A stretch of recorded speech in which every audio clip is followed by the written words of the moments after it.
What's poppin', and welcome back to another episode of Fletcher the Fisherman, guys. I have just made it down here to South Carolina. I'm currently rigging up the twin troller, got the rods and stuff in the garage, got to put some lures and stuff on them, and then we're gonna get them in the boat, and then we're gonna head out to the lake to do some fishing. But I am super stoked for this week. I have some guys coming down, and we're gonna be doing some collab videos. A ton of really cool content will be coming y'all's way shortly. I have one rod and one reel fishing coming. I have Fisherman, and then possibly kicking their Bass TV. Not really sure what he's up to, but he only lives like 30 or 45 minutes from here, so I'm sure he'll probably make his way over here at some point during the next few days. But I'm super stoked. The fishing is looking prime this week. We could not ask for better conditions. It's a little cloudy right now, but over the course of the next few days, it is going to be super sunny, nice, like mid 70s, low 80 temperatures, and these fish should be pushing up ready to spawn. And I think it is just gonna be awesome. But that is enough about that. I am itching to get this boat in the water, so I'm gonna go ahead and try to stop talking ASAP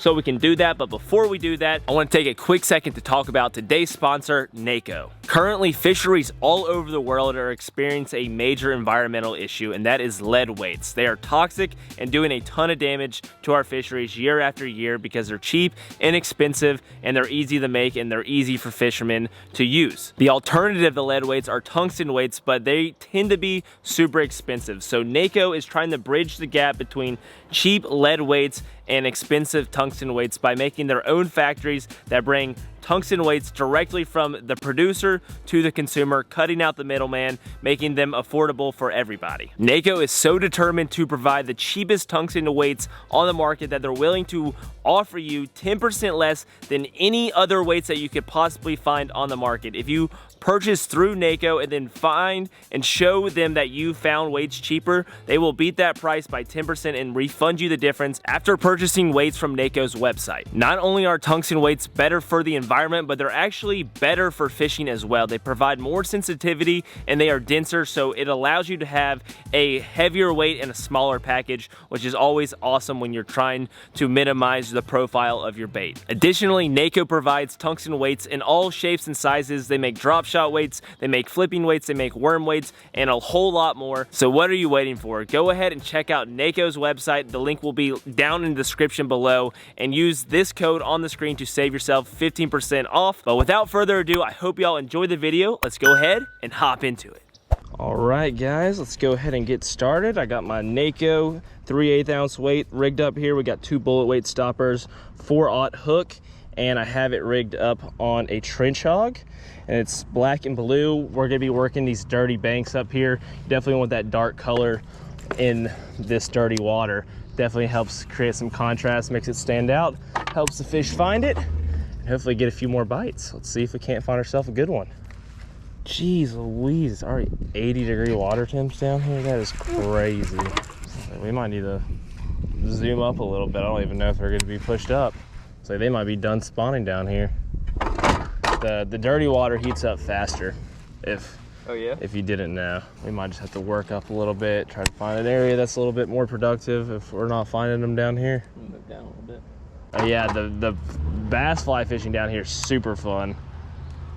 I was actually thinking about doing that this trip because I haven't made one in a long time, so. Oh, there's one. There we go. There you go. Oh, my bad. That's a green missile right at you there, boy. Yeah. just launched him. Golly, that dude was not prepared for that hook set. Freaking Elon Musked him to freaking Mars right there. Call that rod SpaceX. Yeah, no kidding. Falcon rocket right there. Golly, man. Well, that's the first fish of the day, so well, there's that. Hopefully we can do a little bit better than that. I'm sure there's some better ones in here. All right, I think I'm gonna dart us all the way up towards the island. I think we're gonna have some more luck that way. Junk mat looks kind of juicy though. Give that a shot. 10 pounder, 10 pounder, 10 pounder. If you just sing to them, man, they'll come. But actually, let's see. Oh, I kind of wish I had a buzz bait. You know what I'm gonna do? I'm gonna throw a chatterbait back here. Really quick, see if we can't produce a big mama. Or this fire crawl back there. Dude, that thing was great. Oh yeah, dude, this thing gets munched. You know, I caught a 7 pounder on this yesterday. Really? Yeah.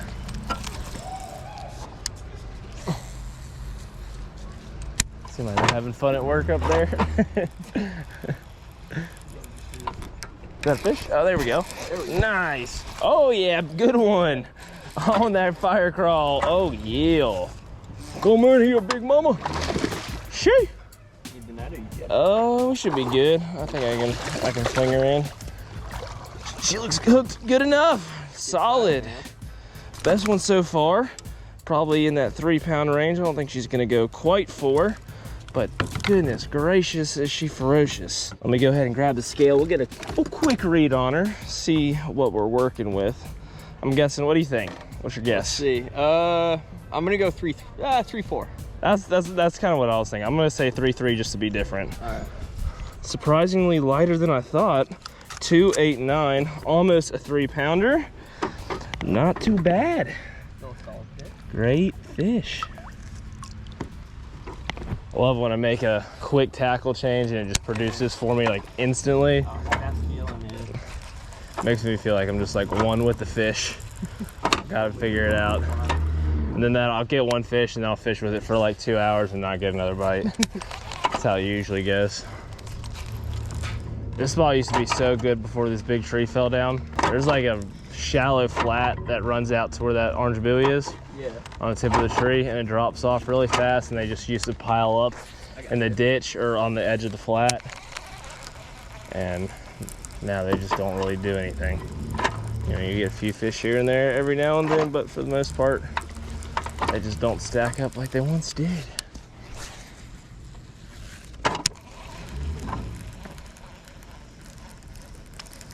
I'd be shocked if you catch a fish off that tree. I can't tell you how many times I've flipped it. Yeah. And have never caught one fish off of it. There's one. Got him. On the crawl, man. Every time I pick this thing up, I'm getting bit.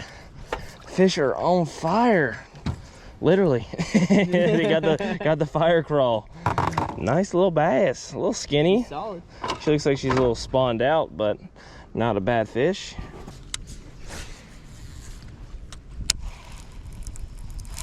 There's one.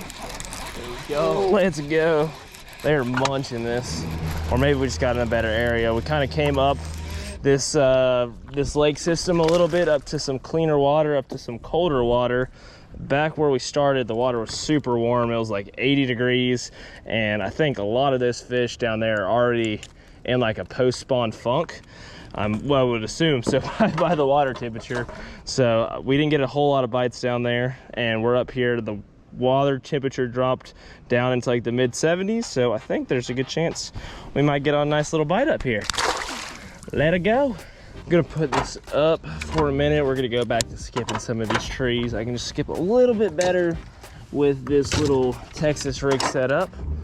I just wanted to fish that little bit of exposed bank for a minute. All right, we're in big fish territory now. Yeah, all right. There's a ton of laydowns on the backside of this island, and these big fish get up all in them. All I'm saying is I better not get on by one of these birds. Supposedly it's good luck to get on by a bird. It is, but it kind of ruins your day. Yeah. Just a little bit. Maybe that's the luck we need, man. If you want to take one for the team, I can put you under that branch.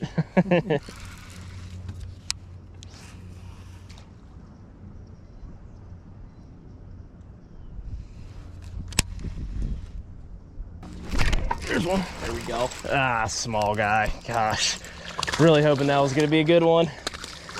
Nice little, maybe 2 pounds, possibly. Hey, solid fish. Not bad. Respectable. Not the giant that we're after, but I'll take them.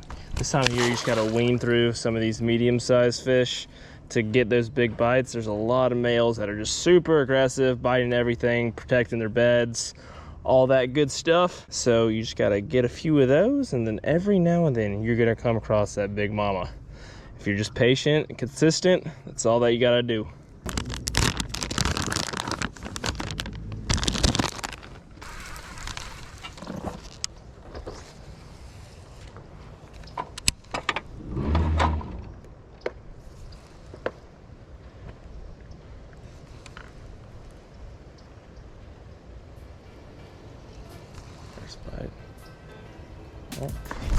There we go. Got him. Got him right out of that bush. Gosh, still not the size we're looking for, but definitely a fun guy. Getting that jig or like soft plastic Texas rig bite up in thick cover always feels amazing. That just hard thump just gives my blood flowing every single time. Let's pop this out of there. There we go. Nice little guy, just about a 1 pounder or so, 1 1/4. Shoo. Now let me get this rigged back up and we're gonna flip back into that bush. That definitely could have been the male, could be a big female with him. So let's go ahead and get in there and see if that's the case.